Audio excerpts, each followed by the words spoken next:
Hey guys, another video. So this is a new knife I picked up. Adam bought one as well.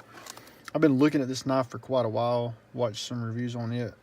This is the Gerber Strong Arm. It is a fixed blade. You'll see it here.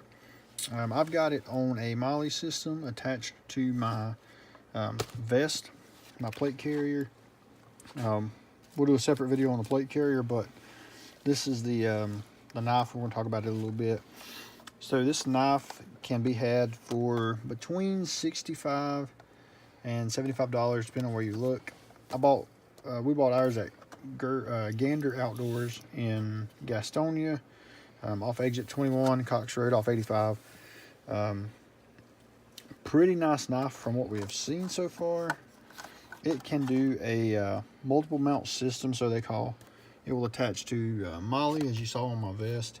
You can do a horizontal belt, and you can also do a vertical on your belt to have it hanging down at your side. However you prefer.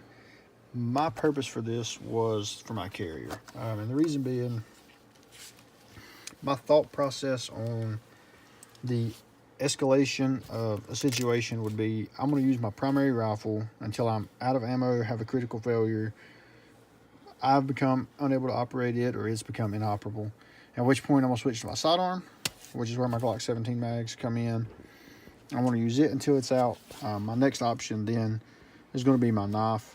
And then last would be relying on my hands in hand-to-hand combat kind of thing. So I wanted a good, reliable knife to do the job. So Gerber Tactical Strong Arm, like I said, you can get it in black or coyote. I don't think they make any colors other than that. Pulling this out of here, it is a full kydex sheath. This is the serrated and straight blade. They do make it as just solid straight.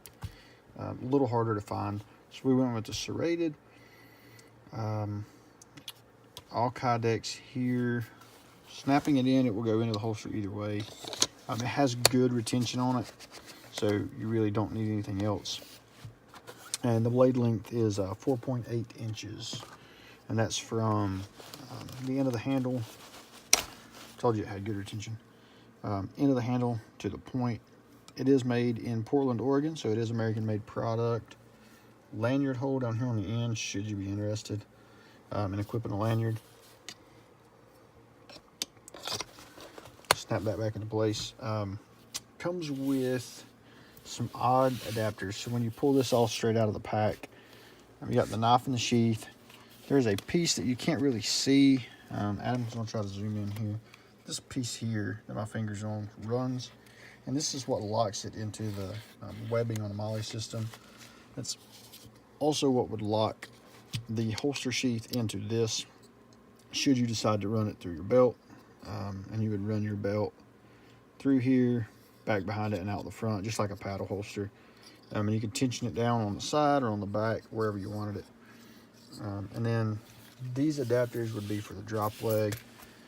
You could also, depending on where you mount this, if you put it on a backpack, you can actually use this so that this hooks on here, would run through an upper MOLLE loop, and it would give you just an extra level of retention here. Personally, don't think you need it. Depending on your application, you may need and or want it. But for me, I personally feel like just the kydex sheath has enough retention that's just one more thing in my way that I've got to mess with. Obviously, it's not really broken yet. Haven't had a chance to really use it. It does have a pretty good edge straight out of the box. I think it will cut and do what you want it to do. Again, combat knife only. I have some other knives I'm going to do reviews on.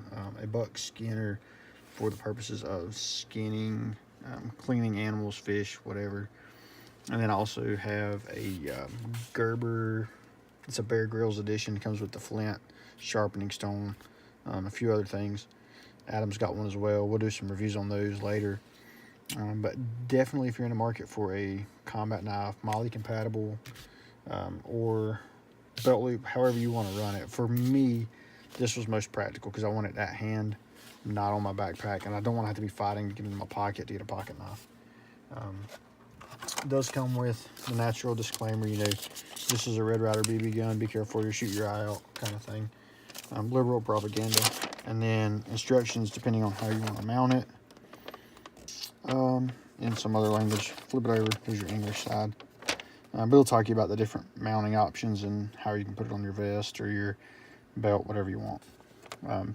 Definitely seems to be good. Reviews I have seen says that it really holds its edge. It is full tang, so your steel runs all the way through your handle, which is rubberized and diamond textured. Actually pretty strong in the hand, feels good. But it is solid, one solid piece of 420 Carpenter steel. Don't foresee it breaking or having any problems. Actually, you can see that the same metal comes all the way out to the end here if you can get close enough to look at it.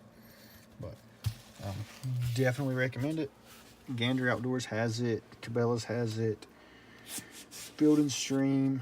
Academy carries it on their website, but we haven't found them in stores. Again, Coyote or Black.